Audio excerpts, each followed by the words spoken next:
All right, let's dive in.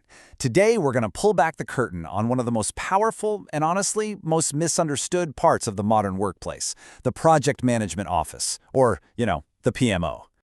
You've seen this happen, right? A company announces this brilliant new initiative, everyone's excited, and then nothing. It kind of stalls out, maybe it runs out of cash, or just quietly disappears. It's a super common problem, but what if there was a way to stop that from happening? Well, say hello to the PMO. The best way to think about it is like air traffic control for a company's projects. See, its job isn't to fly every single plane. Instead, it makes sure every project has a clear flight path, that they don't crash into each other, and that they all land safely, on time, and on budget. So how in the world does it do that? Well, the first thing a PMO does, and this is absolutely crucial, isn't just managing projects, it's about making sure the company is picking the right projects to begin with. And this is where a PMO is worth its weight in gold.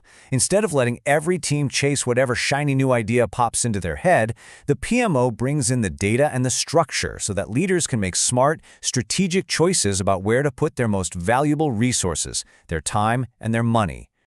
And here you can see how they act as that strategic guide.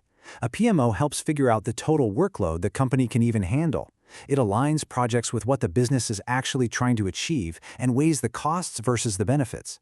It's the PMO's job to ask the tough questions, about risk and reward, to build a rock-solid business case for why a project should or maybe shouldn't get the green light. Okay, so once we've picked the right projects, how do you get everyone to work on them in a consistent, efficient way? That brings us to the PMO's second major role, creating the company's project playbook. A really good PMO knows there's no one-size-fits-all way to run a project. It helps establish the official P3M, that's Portfolio, Program, and Project Management Framework. So think about it. For something with super clear requirements like building a bridge, a step-by-step linear approach like Waterfall is perfect. But for developing a new app where you need constant user feedback, a more flexible, iterative approach like Agile is going to be a much better fit. The PMO helps make that call. And this is how the PMO creates a common language for getting work done. First, they set the methodology. Then, they standardize the processes so everyone knows the rules of the road. And this last part is key. They provide training. They make sure people have the skills to succeed. So it's not just about writing rules, it's about building a shared culture of getting things done right. So, we've picked the right projects, and we have a playbook. But what happens during the day-to-day grind? Well, this is where the PMO shifts gears and becomes the project team's ultimate support system. This chart gives you a pretty great snapshot of what that support looks like. You can see a huge piece of the pie is assurance, basically making sure projects are on track and up to standard. Then you've got managing resources, handling risks, and providing all the essential tools and admin. The PMO really is a safety net, a guide, and a toolkit all rolled into one. Let's dig into resource management for a second. The PMO is keeping an eye on budgets across all projects. It also helps with those tough calls, like which project gets the top engineers when everyone's screaming for them. It even helps with something called resource smoothing, which is just a fancy way of saying they adjust timelines to keep teams from getting totally burned out. This gives leadership that critical 30,000-foot view of where all the people and money are actually going. And of course, there are the nuts and bolts. The PMO manages the project software everyone has to use.